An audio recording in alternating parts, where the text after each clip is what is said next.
Hello, Jim. You are up next, sir. Hey Bart, how you doing? Pretty good, Jim. How's it going? Very well, thanks. All right, so where are you playing out of, Jim?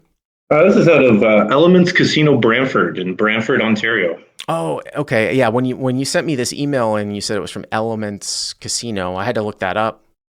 I don't think you've had a call from here before. So this is not the place that's like that high-raked place in Toronto. This is a different That's place. Woodbine. Yeah, it's about just over an hour away from this casino here in Brantford. How long has this place been open for? Long time. At least since late '90s. Oh, okay. Had a couple different names. All right, so what's the size of the game you are playing at? This is a 2-5 game. They have a match stack game there on Mondays and Wednesdays, but this is a Saturday, so not a match. So you said this was a 2-5 game, and what's the cap on this game?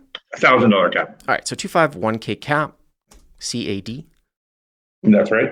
Loonies, Canadian dollars. And I haven't told this little story, which I found kind of funny. When I went up to Canada and Niagara Falls for the first Poker Road thing that we did, this was way back in 2007. For whatever reason at that time, the Canadian dollar was worth more than the US dollar, but they had not adjusted the tolls crossing the border, so they still charged more for the Canadian dollar, even though it was worth more. I've seen that with the tolls there at that border lots of times, actually. Oh, really? Oh, interesting. Yeah. Okay. So how deep are you? We are 1,000 effective. I have the villain covered here. All right. So 1,000 effective. Okay.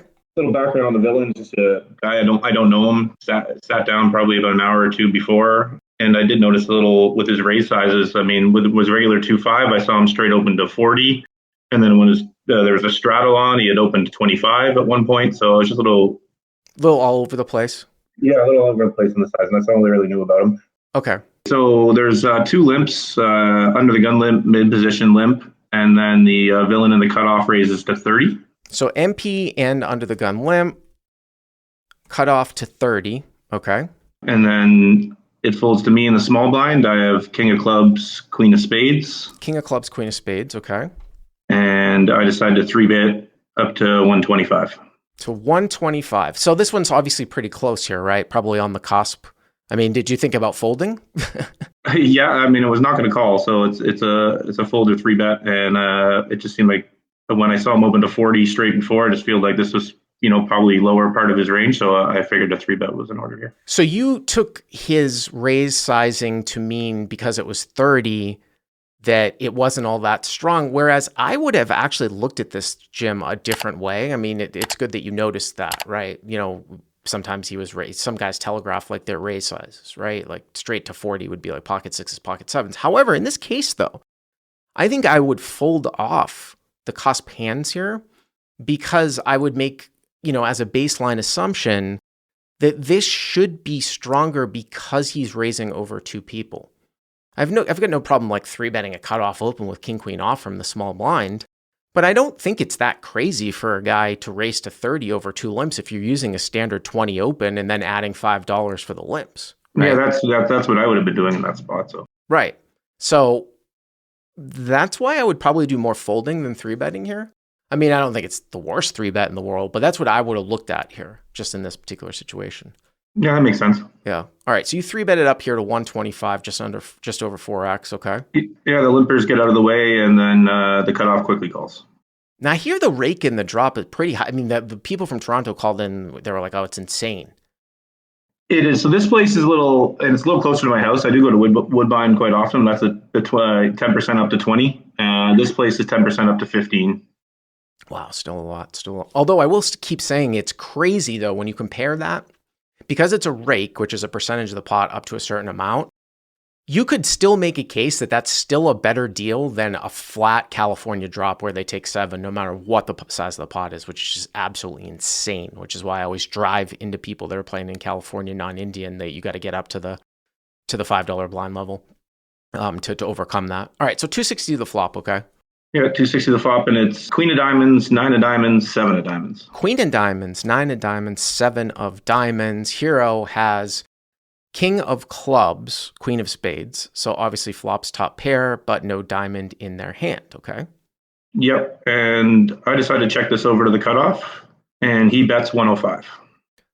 So you decide to check. I was just laughing here. Nate said 15 Canadian is about $6 US. Not quite, Nate, but it's the kind of comment that I would make. So what were you thinking about betting here or checking, or why did you check? Just with the monotone board and just for a little bit of pot control, I think, I could bet here. I just thought I would mix in a check here. Well, you definitely don't want to you don't want to really bet fold, right? So, yeah. I mean, if you had the king of diamonds, obviously you could bet call across. I mean, there's a fair amount of equity that gets revealed across, obviously, a turn card. I think in a different type of setup and maybe a lower stakes game, like maybe in a single raise pot, I do a lot of betting on these boards anyways, because when the ranges are much, much wider, people are just in there with all kinds of stuff. Any high diamond and stuff's going to call. This is a 3-bet pot, though. You look strong. I mean, I don't hate the check. Hero checks, and he bets how much again? 105. 105. All right, so 105. Hero calls. 70 something American. All right, so what? 470 now. Looks like. Yeah. 470. Yep. Turn is the 8 of hearts. All right, so what does that change? Well, 10 jack gets there. Yep. There's a couple straights that come in. Yep, jack 10 gets there. I mean, that's the obvious one, right? Yeah. If he had that. Now, would jack 10 suited call a 3-bet? Would it ISO 2 people? Maybe sometimes. Would it bet a monotone board? Like if you had jack 10 of spades? Maybe sometimes.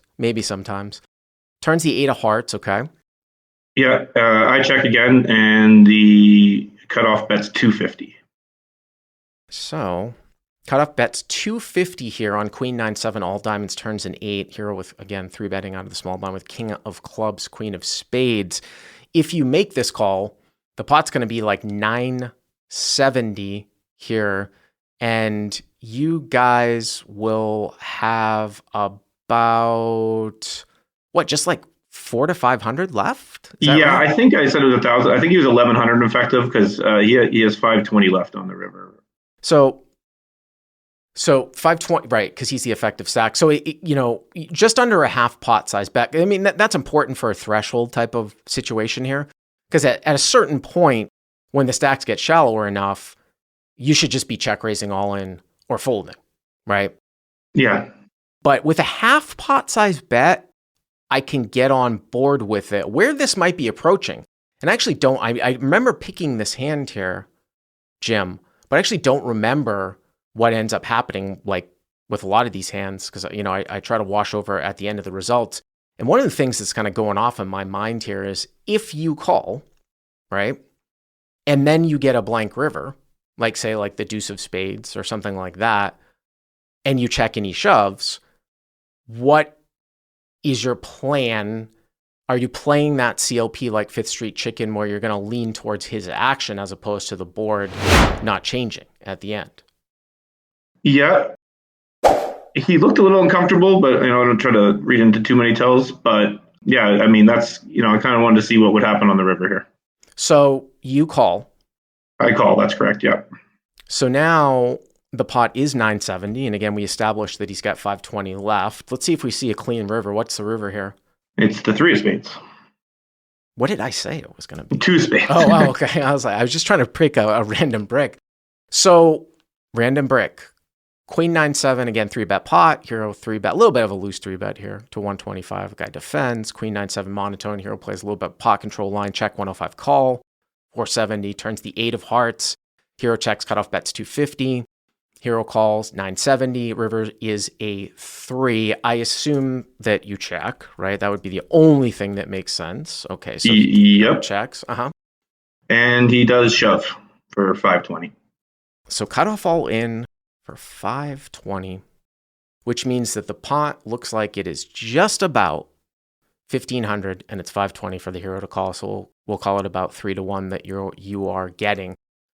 The thing that I always come back to in these spots when you are trying to bluff catch on the river, monotone flops.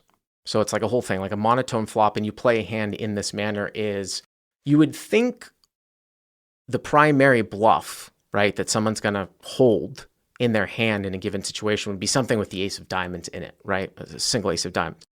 And I always find it interesting because what types of holdings are defended with, offsuit ace X holdings are defended with in a pretty tight configuration 3-bet pot.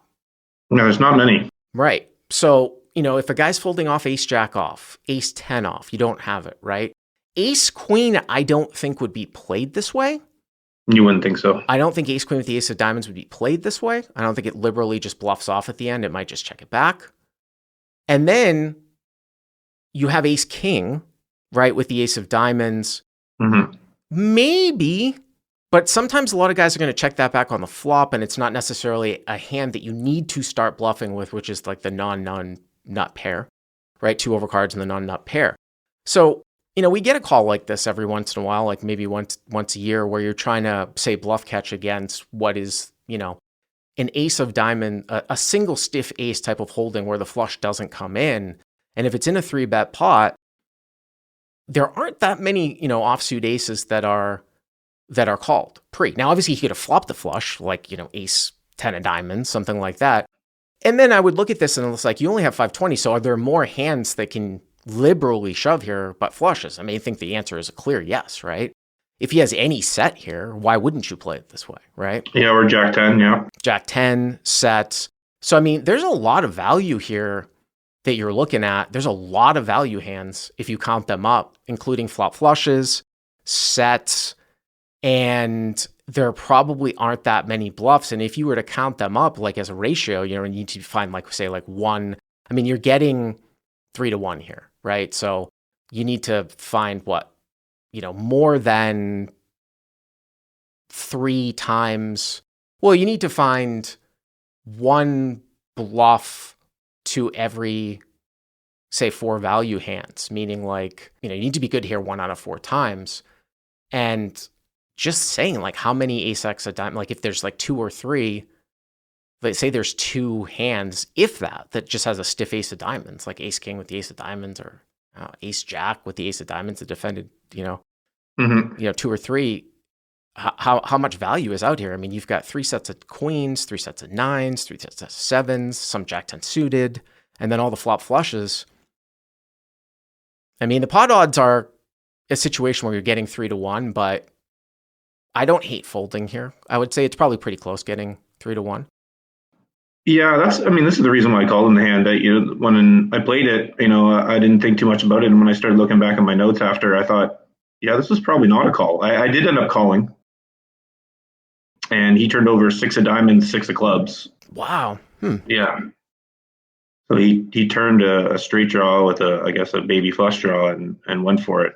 But looking back, that's the reason why I called him. I'm not sure this is a call. Well, it's interesting with his particular hand here.